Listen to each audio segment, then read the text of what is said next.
the context of infection control, what is the primary purpose of universal precautions?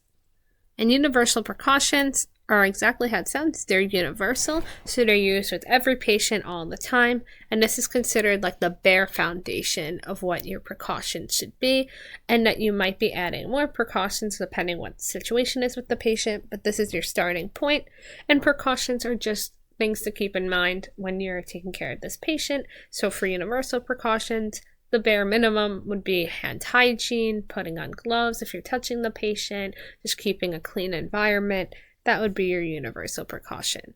And then depending on the situation, you might have to add contact precautions, droplet precautions, depending on what level of protection is needed based on what the patient's condition is. So looking at the choices, option A says to treat all patients as if they are infectious.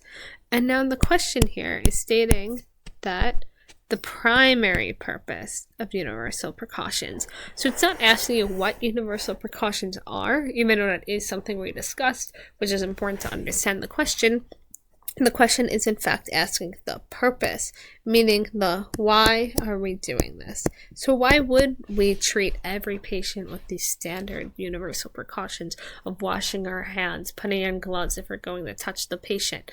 And ultimately, to treat all patients as if they are infectious, realistically, you don't know every time a patient walks in the door what infection they have. They could have some sort of virus they're carrying that they don't even know about, and we want to protect ourselves and protect our other patients from becoming infected based on what we carry and bring to them. So for that reason, it is true that we do want to act as if every patient is infectious, and that's why we use these universal precautions. So the correct answer is A, but let's go through the other choices.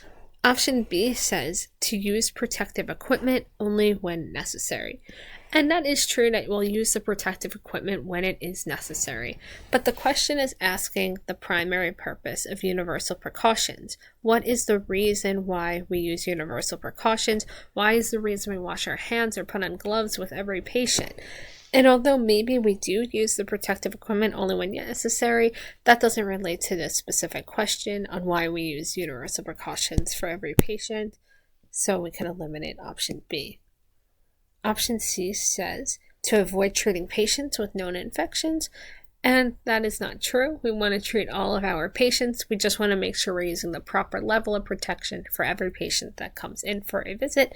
So we don't want to avoid, we just want to protect. And for that reason, we can eliminate option C.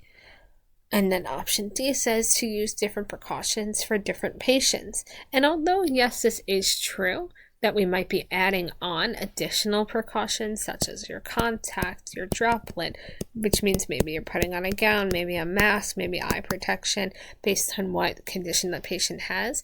But these are almost considered expansions of the universal precautions or the standard precautions, because the standard you're using for every patient, we may be adding on additional precautions on top, but realistically, every patient is considered your standard precautions.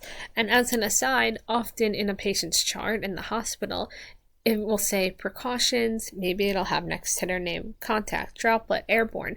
But if they're on none of these supplemental precautions, it usually will say standard precautions. It won't say no precautions because there always is some level of precaution.